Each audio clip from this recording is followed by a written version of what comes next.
Hello दोस्तों, आज का जो वीडियो है ये बहुत महत्वपूर्ण होने वाला है।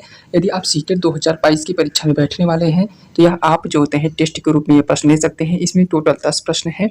यदि आप 10 प्रश्न में से जितने प्रश्न हल कर पा रहे हैं उसका आप कमेंट बॉक्स में जरूर लिखिएगा।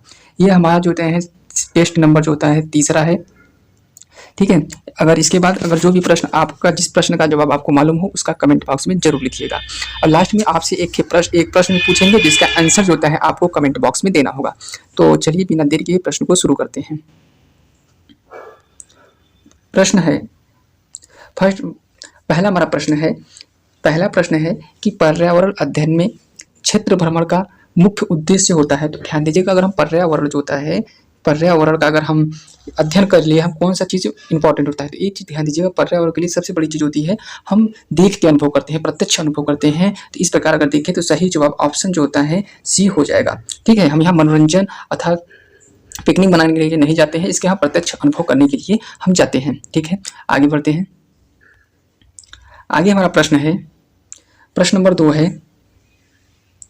प्रश्न 2 है कि प्राथमिक स्तर पर ध्यान दीजिएगा, हमको प्राथमिक स्तर पर सोचना है कि प्राथमिक स्तर पर पर्यावरण अध्ययन के लिए कौन सी विधि जो होते हैं प्रभावशाली है। तो ध्यान दीजिएगा, सबसे अच्छी प्रभावशाली कौन सी विधि होती है। तो हम ध्यान दीजिएगा जो कि बच्चों को जब हम प्राथमिक स्तर पर हम पर्यावरण के विषय में बताएं तो हमको जो होता है ना कोई चीज़ कहानी के माध्यम से कराएं तो वह चीज़ जो होते हैं बच्चे आसानी से समझ जाते हैं। तो इसका सही जवाब क्या हो जाएगा, ऑप्शन जो होता है बी हो जाएगा, ठीक है। चलिए आगे बढ़ते हैं। आगे हमारा है कि छात्रों में ध्यान दीजिएगा, प्रश्न नंबर 3 है कि छात्रों में रटने की प्रवृत्ति रोकने हेतु, ध्यान दीजिएगा हमको रटने की प्रवृत्ति को रोकने हेतु कौन से प्रश्न पूछने चाहिए। तो हमको ऐसे प्रश्न पूछने चाहिए जो वस्तुनिष्ठ हो। अगर वस्तुनिष्ठ हम प्रश्न बच्चे से पूछ रहे हैं तो वह जो प्रश्न जो होता है वह बच्चा याद करने की क्षमता वो बनाए रखता है। तो इसका सही जवाब क्या हो जाएगा, ऑप्शन जो होता है ए हो जाएगा, ठीक है। आगे बढ़ते हैं। अगर जिस प्रश्न का आपको जवाब मालूम हो उसका कमेंट बॉक्स में जरूर लिखें। चलिए हम अगला प्रश्न देखते हैं। पौधे के विभिन्न भागों के शिक्षण हेतु आवश्यक है। तो ध्यान दीजिएगा किसके अध्ययन के लिए, पौधे के विभिन्न भाग के लिए।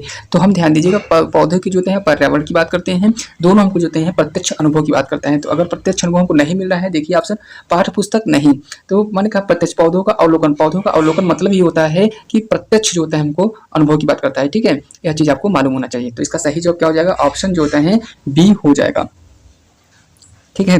ऑप्शन बी हो जाएगा। आगे बढ़ते हैं। अगला हमारा प्रश्न है कि ध्यान दीजिएगा, कहा क्या है कि फसल चक्र के द्वारा, ध्यान दीजिएगा फसल चक्र के द्वारा मिट्टी में किस तत्व की स्थिरता संभव हो जाती है। मतलब किस तत्व की स्थिरता जो होती है हमको संभव हो जाती है। तो ऑप्शन दिया क्या है, ऑक्सीजन दिया है, हाइड्रोजन दिया है, फास्फोरस दिया है, नाइट्रोजन। तो ध्यान दीजिएगा अगर फसल चक्र के दौरान जो होता है हमारे मिट्टी में जो होती है हमारे नाइट्रोजन की जो होती है स्थिरता बनी रहती है। तो ऑप्शन क्या हो जाएगा हमारा, ऑप्शन डी हो जाएगा, ठीक है। आगे बढ़ते हैं। आगे है कि नीचे दिए गए कौन सा एक समूह जड़ों का है। तो कहा ध्यान दीजिएगा हमको इस प्रश्न को जड़ों के जो समूह होते हैं उसको हमको बताना है।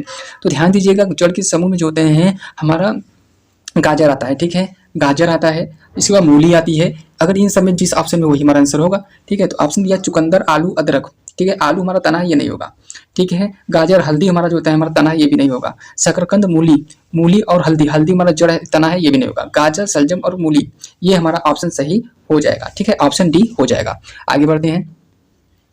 जिस प्रश्न का आंसर आपको मालूम है उसका कमेंट बॉक्स में जरूर लिखें।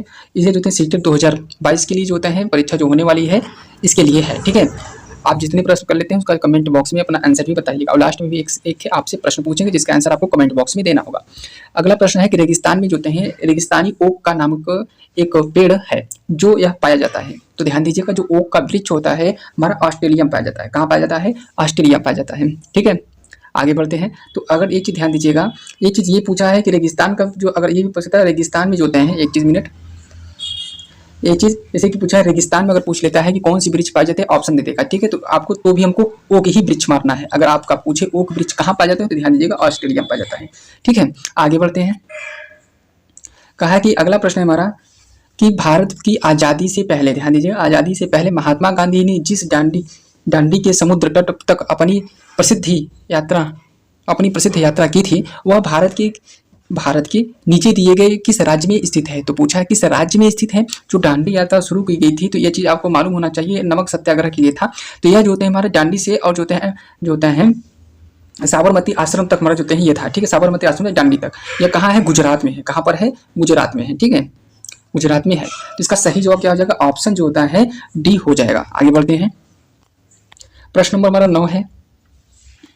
प्रश्न नंबर हमारा 9 है, 1 मिनट, थोड़ा इसको छोटा कर लेते हैं, ठीक है। प्रश्न नंबर हमारा 9 है कि उच्च ज्वर तथा तेज बुखार के साथ, ध्यान दीजिए, कपकपी आना, कपकपी जिसका उपचार सिनकोया पेड़ की छाल से किया जाता है वह है। तो ध्यान दीजिए, जो सिनकोया छाल से जो किया जाता है वो हमारा क्या होता है? मलेरिया की जो बीमारी होती है। सिनकोया छाल से क्या कहते हैं? मलेरिया की बीमारी की जाती है। साइंस का भी क्वेश्चन हम इसको मान सकते हैं, ठीक है। ऑप्शन जो होता है बी हो जाएगा। चलिए लास्ट प्रश्न देख लेते हैं। लास्ट प्रश्न में क्या है कि देखो चिराव नाच, एक देखो चिराव नाच होता है, कहाँ के लोग जो होते हैं, कहाँ के लोग करते हैं? तो ध्यान दीजिए, चिराव नाच जो होता है कहाँ के लोग करते हैं? तो ध्यान दीजिएगा, मणिपुर के जो लोग होते हैं वह चिराव नाच करते हैं, ठीक है, चिराव नाच। तो इसके बाद देते हैं लास्ट प्रश्न, देखते हैं। लास्ट प्रश्न हमारा जो है इसका जवाब जो है आपको बताना है।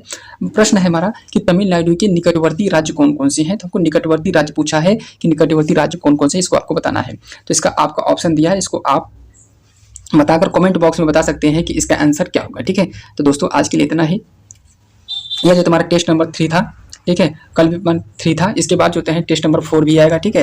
यदि आप इसको ये है तो आप इसको जो है क्वेश्चन को अटेंड करिएगा, ठीक है। जितना भी क्वेश्चन आपसे यही किए होंगे इसका कमेंट बॉक्स में बताइएगा। इसका जो तमिलनाडु के निकटवर्ती जो राज्य है उसका भी आंसर आप कमेंट बॉक्स में जरूर दीजिएगा। तो आज के लिए इतना ही।